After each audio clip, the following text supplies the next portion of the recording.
Sup peeps, Rockskull here. I think it's safe to say that Overwatch has a ton of different maps and game modes at this point, but have you ever wondered how these maps connect to the Overwatch lore, if at all? Well, in this video, I'm going to be starting a possible series where I go over the backstory and some secrets of every Overwatch map. We'll begin with the control game mode since I'm thinking these might have the most to talk about, technically having 3 different maps per. Also, it's important to know for these videos just how scattered Overwatch lore is, so feel free to let me know in the comments what I missed. Just don't get too mad at me about it. Let's begin with the somewhat new Antarctic Peninsula. The Antarctic Peninsula map is of course located in Antarctica, and likely specifically the peninsula located just south of South America. Here we visit a different part of the station that it's actually the same facility from the one we see in the Rise and Shine animated short from May, and the Ecopoint Antarctica arcade map. The map goes into a bit more detail into the story of what the scientists did here after getting cut off from the outside world due to polar storms, and getting abandoned by Overwatch. Point Icebreaker features an abandoned icebreaking ship called the Resolute that, with the flag on top, seems to also be abandoned by Overwatch. A neat secret at this point is if you go to the side of the communications node by the main capture area, you can hear an SOS distress call in Morse code. The lab's most interesting parts are in the spawn rooms. On one side there is the cryonics research, likely being the place where the scientists were studying ways to cryo-freeze themselves like we see in May's animated short. There's some weird details about this room though, like a random axe in the wall, and a digital form of a tropical paradise on the side. It is a known fact that people who spend a long time in dark, cold conditions like Antarctica become pretty mentally unstable, so perhaps these scientists met the same fate when they lost contact with the outside world. The hydroponics side actually features a similar thing with posters of warm tropical places like Peru and Samoa. Nothing much more, besides the equipment here of course being damaged since nobody's maintaining it. An additional thing while roaming this point is a calendar reminding the scientists to charge Snowball, as I'm guessing May wasn't the only one who used him. A bunch of random warnings you hear a robotic voice say in the area too on both sides. Automatic distress call received from Icebreaker Resolute.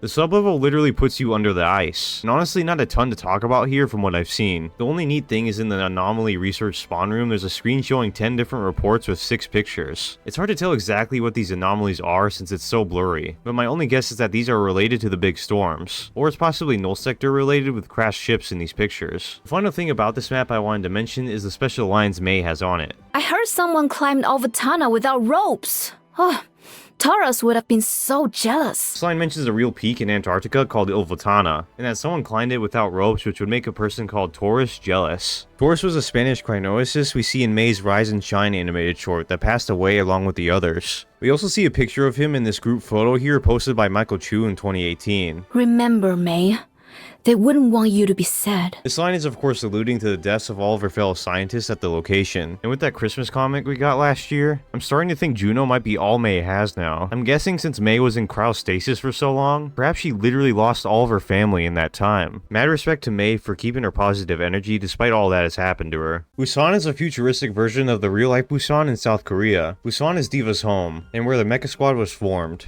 The Mecha Squad was created to defend the city against the robotic Guishin we see in her Shooting Star animated short, and D.Va was part of this. We've also seen Null Sector attack the city before Cassidy picked up D.Va to join Overwatch. Busan features 3 points called Downtown, Mecha Base, and Sanctuary, which are all separate parts of the city. Downtown has a lot of fun aspects to it, beginning with the spawn rooms. One side has a karaoke microphone that a bunch of heroes will actually karaoke to. My favorite one is Bastion making some sick beats. There's also a unique interaction with Sombra where she'll straight up hack the place. The network security here is so soft and cute.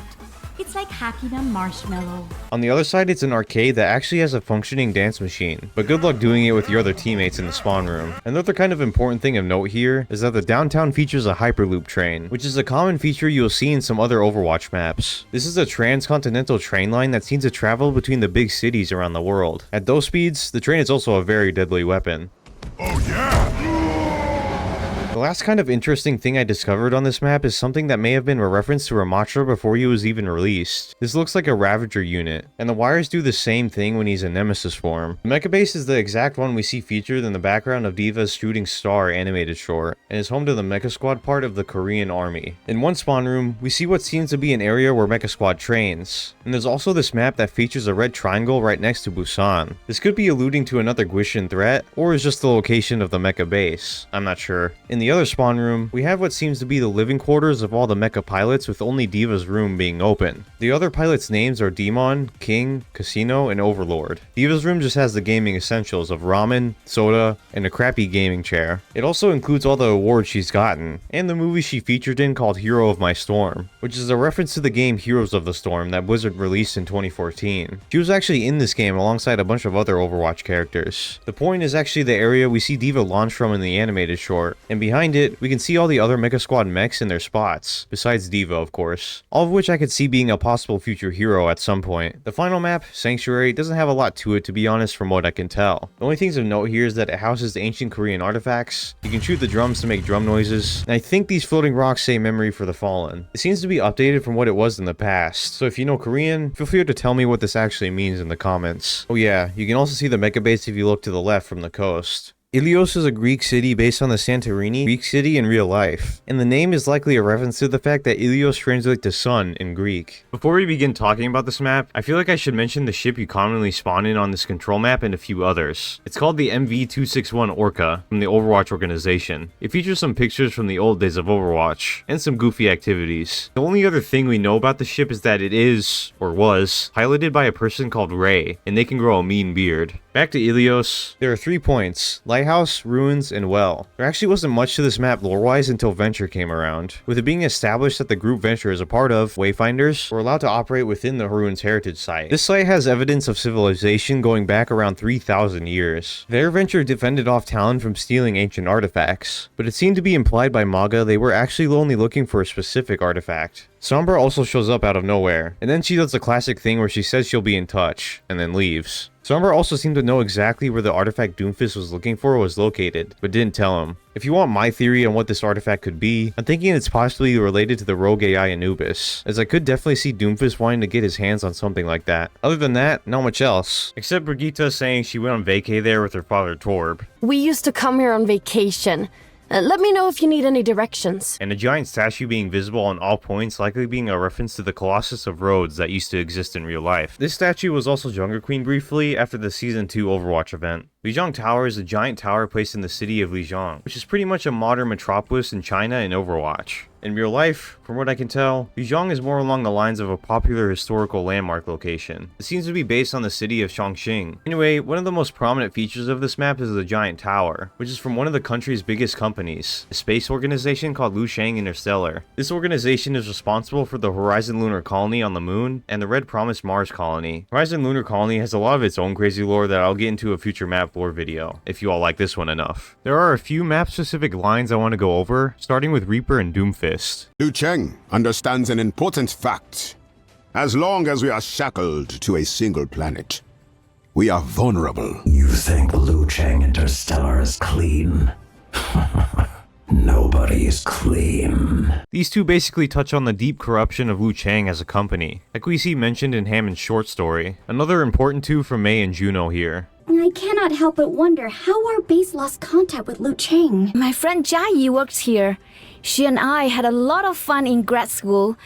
Maybe too much. Who'd have thought that Jai would end up on Mars? These lines briefly go over Juno's past with the Mars colony, hinting at more possible corruption with Lijiang, and Mei also mentioning Juno's mother / Mei's grad school friend Jai. For Lijiang itself, we have 3 points: Control Center, which is inside the big tower, Garden, which is for the front entrance, and finally Night Market, which sits at the tower's base. There honestly isn't a lot to say about the Night Market or Garden, but Control Center has some interesting lore bits. I think one of the more intriguing ones is this room here that says restricted area in the front. In here you see Horizon Lunar Colony posters on the wall, and a desk that has a picture of baby Winston and his caretaker, Dr. Harold Winston. There's also a computer screen that seems to show a satellite type orbit powder around the moon and Earth. To me, this seems to imply that this was Dr. Harold Winston's workroom, mainly because he technically worked for Lijiang Interstellar being on the Horizon Colony. Onto why this room is still here even though he's likely dead, I don't know. Perhaps they think he somehow survived the uprising. As in Wrecking Ball's short story, it's confirmed that the apes are keeping the station operational operational. If you ask me, it seems pretty heavily implied he got killed, with some messages we see in Horizon Lunar Colony. Just outside of this room, there's also one of my favorite parts of any Overwatch map that is based on the true story of a man named Hong Yu Wu. Hong Yu chased a man who stole someone's motorbike on campus, and the two bikes collided. The thief was later caught, but Hong Yu passed away due to his injuries. These events happened a day before Overwatch's release in 2016, and Hong Yu was a huge Overwatch fan as proved by some chat messages with his friends. The devs decided to honor him on this map with his name on a spacesuit, and the words "Heroes Never Die" right above it. Nepal, similar to the real-life counterpart, is a mountainous country located in the Himalayas. In Overwatch lore, this monastery we see in the Nepal map was an ancient one abandoned by humans 1,000 years ago. Aurora, the first sentient Omnic, stumbled upon it. Later on, Aurora's death caused the awakening to make tons of Omnics sentient. Her death led these Omnics to gather at this location in Nepal to find themselves as she did, and they call themselves the Shambali. Many worship her there not as a deity, but someone to aspire towards, as they believe she ascended to a level they call the Iris. For the Nepal map itself, it is assumed that the sanctum and shrine are considered part of the monastery we see in the Shambali Monastery payload map. It also seems to be implied in Ramatra's Reflections short story that the village is located beneath the monastery. Another general thing I wanted to mention on this map is the symbols and their meaning. First is this eye-looking arrow one with 3 circles above it. This is the symbol for the Shambali. Another common one you'll see on this map on some vertical banners is these symbols, and many have guessed that this is the Omnic language. Using context clues, many have guessed in the past what these symbols could mean. The best guess I've seen is it means beginning movement toward a goal, which is very fitting for what the Omnics were trying to accomplish here. There's additionally this flower looking symbol everywhere, and if I'm being honest, I haven't seen anything about this online. If I were to guess myself though, it reminds me of a lotus flower we see from Lifeweaver, so it could just be a sign for growth for these Omnics. For important map specific lines, we have a similar one from Genji and Zenyatta where they mention the monastery is in danger. This should be a place of reflection and learning. It saddens me that it is in danger. Perhaps they believe we will not defend this place. But if all the rest of the world were to fall, this would be the stand I chose to make. This is likely a reference to the end of PvE where we see Talon stumble upon Zenyatta, who seems to be at the location. I can definitely see Talon wanting to attack this place to possibly figure out the Shambali secrets, especially with those weird cannon powers we see Zenyatta have in game. An update to this, a comic that literally released as I was making this video confirmed that all Talon wanted was Zenyatta, mainly just to get on Ramatra's good side. With what Widow says, though, makes me think that Talon possibly did want to know Shambali's secrets. Another interesting line on this map is from Echo. Dr. Liao told me of her journey here.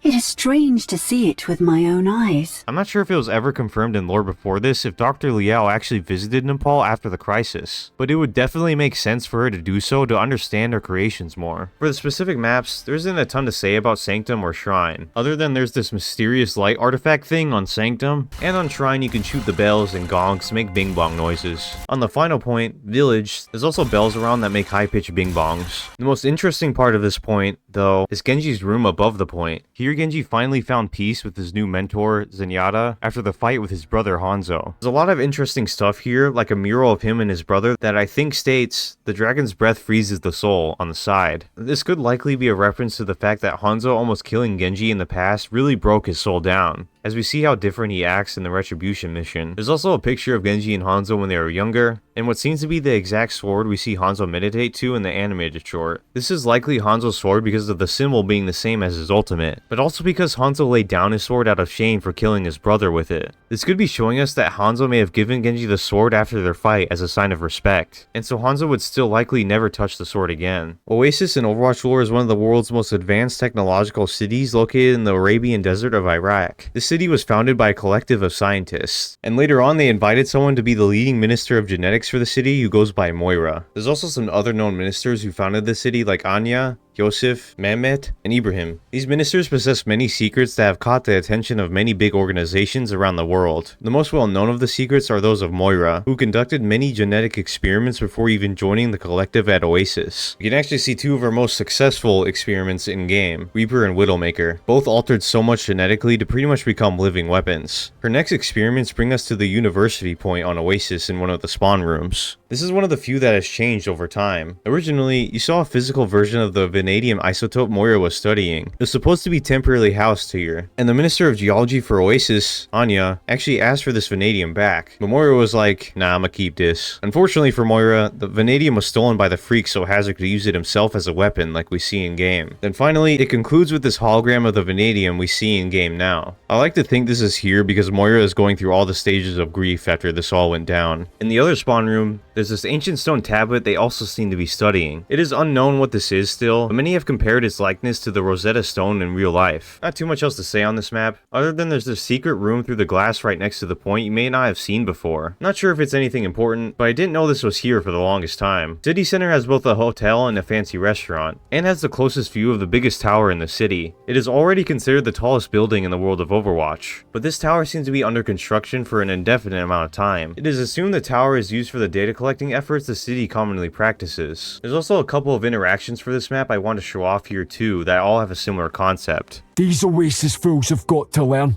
They can't keep people down forever. The pursuit of knowledge unshackled. Tempting, but so dangerous. Might be hypocritical of me, but I think there are some parts of science humans weren't meant to explore. Basically confirming a lot of the suspicions I had before, where a city of unfiltered scientists might be causing more harm than good. I hate this place. Reaper himself saying he hates this place is neat too, as it kind of confirms that he really hates what he's become. I wouldn't be surprised if we see voice lines in the future saying he wants to kill Moira himself. Samoa is an island country near the middle of the Pacific Ocean. In Overwatch lore, it has a pretty chaotic history. It all begins at a time, similar to now, where urgent environmental climate change factors caused the nation to act. It joined with the nearby nations of New Zealand, Cook Islands, and Hawaii to form the Polynesian League. This league actually did some really positive things after it was created, one of the major ones being the Super Coral. This is something we can visually see on the downtown point. The Super Coral did more than expected by cleaning complex chemicals and microplastics, making them into massive reef formations. They grew at astonishing rates, converting carbon into food, which rebounded local fish populations. These reefs expanded even above the water, creating marvelous structures. But of course, wealthy nations started complaining that these structures were blocking trade routes. There was also another problem for the Polynesian League, the deep sea raiders. They sought to take curbing fossil fuels into their own hands, and started several attacks against the League. This started a multi-year conflict that eventually got Overwatch involved, as the previous leader, Jack Morrison, saw their ways of dealing with the raiders as inefficient. Ironically though, Overwatch wasn't really suited for aquatic combat. The years-long battle ended up being inconclusive. This led to the nations of the League seceding from the UN, and terminating their partnership with Overwatch. Now the Polynesian League still seems active despite all of this, and the deep sea raiders seem to be in a dormant state, with standout members like Maga leaving them as their activity died down. Speaking of Maga, if we go to this building here near the spawn room on the beach point, we see where he's held up. On one of the tables we have a circled picture of Baptiste, likely showing he's still on the hunt for him, even after the What You Left Behind short story. They were good friends, so Maga seems to struggle letting go. We also see a picture of Zarya with a bunch of weights around it, because as we know from a voice line in game, Maga is a bit of a fanboy of hers. Champion Alexandra Zarianova! Oh, I'm a huge fan! Yes, you're huge. And loud. We also have the iconic red shirt we see him wear in the short story that was later added as a skin. And finally, we got some biohazard canisters of some kind. Not sure if this was ever confirmed, but I'd wager that this biohazard material might be required for Maga to keep his cybernetic heart pumping. Not much else on this point other than coconuts falling down once you fully capture the point. Yay. Final point I haven't mentioned, Volcano, doesn't have much to it either. It's basically another show of Samoa's pro-environmentalism strategies, using thermal energy from the volcano as a renewable energy source. I like to say it's nice seeing the game go with a positive story of how we can handle climate change, as typically we see negative outcomes nowadays in stories. The only voice line of note here is Maga saying he's a big thing around these parts, which is very true. Not to brag, but I'm kind of a big thing around these parts. After a battle with the deep sea raiders left him critically injured, and he had a 2-heart surgery, he kind of became a local legend. The final goofy thing I wanted to mention is that there are actually hidden cats on the volcano and downtown points. If you shoot them, you realize they got some googly eyes. That's going to conclude this video going over the lore and some secrets of every control map in Overwatch 2. Again, as I stated before, be sure to leave a like and comment if you want to see me talk about the other maps. Thanks to all you wonderful people for 5,000 subscribers. I should have a video celebrating it by the end of the month. And yeah, I'll see y'all in the next one. Peace. Rock skull. All I want to do is stream all night. Lobby full. rock skull. Never gonna play with me, but it's alright.